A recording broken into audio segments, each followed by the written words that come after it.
Hello, my name's Jack and welcome back to WePC. Today we're going to be reviewing the Razer Tomahawk ITX case. I recently, just yesterday, built in this case, and this is going to be my overall impressions, some technical specifications and just my overall outlook on the case itself. So this case is built for minimalist and streamlined setups. There's nothing too fancy in your face about it. It's all black, so gel with a black setup obviously. The RGB isn't too over the top, but it has got some underglow under here, and the Razer logo at the front does glow as well, so that's always nice to have. It's got the little green accents that Razer usually incorporates within the USB 3 slots, and that's about all the colour there is on it really, which is good. We like black, so obviously the rest of the build inside is black, so you can see how it gels with the system. So the case dimensions, it is a height of 12.66 inches. It has a width of 8.12 inches and a depth of 14.46 inches. The case is made of CPCC steel that's 0.8mm thick, which ensures a really nice sturdy build. You'd notice if you do get one of these cases that the build quality is incredible. There's no wobble whatsoever. And it's just a really nice all metal feel. There's no plastic, nothing at all feels cheap about it. It's just a brilliant feeling case. So the front I/O of the Razer Tomahawk does include two USB 3 slots, a dedicated microphone and headphone slot, and a USB Type-C slot, incorporated with a reset switch and obviously your power button, which feel really nice and they don't feel cheap like some cases. They do have some travel, a nice click. Not going to click it or else it'll turn the computer off. But I'm really impressed with the I/O for an ITX case. It has a lot, especially the dedicated microphone and headphone jacks. You don't tend to see that a lot in ITX cases. Now obviously with it being an ITX case, the motherboard support is Mini-ITX and Mini-DTX. As far as PCIe goes, it has 3 expansion slots. It does have support for 3 2.5-inch hard drives or SSDs, whichever way you're going to go about that. The CPU cooler height is 165mm and the GPU length is 320mm. You notice with bigger GPUs like the Aorus 3070 we tried to put in, it will not fit with a front fan installed.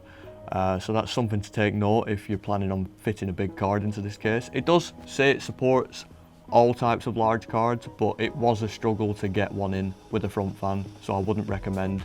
Maybe try and use a smaller card. So the supported PSU length is SFX or SFX large. It supports 6 fans, but not installed all at once. We'll get to that in a minute. So obviously it does use Razer Chroma's RGB system that incorporates 16.8 million colours and is reactive with over 150 games as of right now. So that's pretty much it for the technical specifications. Like I said, I just built in this case yesterday, so these are all pretty fresh in my mind. One thing I will say is it's built very well.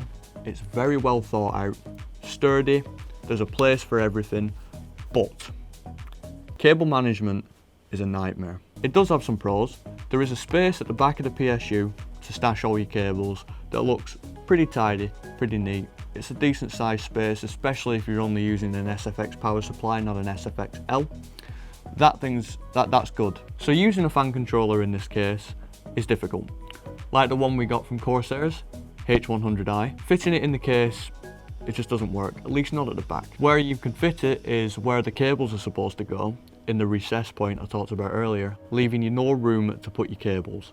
You cannot fit the fan controller and the cables in the place they're supposed to go. The case obviously does feature 2 tempered glass side panels which do swing open, and you can remove them. What I found is it's very difficult to remove these side panels. You're supposed to just pull up and they're supposed to slide out, but I had difficulty doing this to the point where I felt like I was going to break the case. So just bear in mind, it might just be this unit, it might not be all the units, but just bear that in mind just in case it is the case. The airflow design in this case is pretty well thought out. It does, however, use the GPU as a way to pull in air. Obviously the GPU gets clean air from the bottom here, but ideally I'd like a fan doing that job. It's not the GPU's job to pull in air into the case, it's just the GPU's job to cool itself. If you were going to go the route and use an APU, which I don't know why you do, but if you're going to go that route, then you can put all the fans in you want. So you'll see in this case that with a rear fan installed, the I/O tubes nearly touch the back fan. But there isn't many options to mount an I/O unless you use a 120 on the back or use a 240 at the top in this configuration, which is the only one that works. there's not really much you can do about it. Obviously, the more fans in your case, the better the airflow in most cases. So having a rear fan to exhaust is a good thing. So we wanted that in there. And this goes to show that you can fit one in, but the tubes are a little too close for my liking. Aesthetically, it looks okay, but I wasn't a fan. So one thing you'll note on this case is the power supply is here, but we have a cable plugging into the back here. Now the way this works is the case uses an extension cable which plugs into the PSU inside the case and routes the power cable round to the back where you plug in your main power cable. I did notice that making this cable neat was a bit difficult because this cable is a little bit hard to bend. Getting it at this angle feels like you're going to break it. You're not, proof of concept, but it felt a little difficult to bend, and this is the best way I found to route it up the lip and across the top panel. Now mounting AIOs can be difficult in most cases, but in this case it was surprisingly okay for an ITX case. You'll see that it is fairly small, but it's not too small as to be terrible to build in. You'll see that the motherboard fills out the case quite nicely, despite it being an ITX board, and the power supply, although being small, does suit well. There is room at the front of the case as well. It's hidden, you can't see it, but you can mount a 120mm fan that is filtered, which is also nice to have. Stops dust getting in your system and clogging everything up. Although it may not look like it from a side-on point of view, there is plenty of room under the case for airflow to your GPU. It's just the side-mounted RGB strips that make it look like it's a little bit lower than it is. Still, would never recommend putting it on carpet. Hard surface. Put it on a hard surface, not carpet. That's true for any case. Well, this has been Jack. Thank you very much for watching.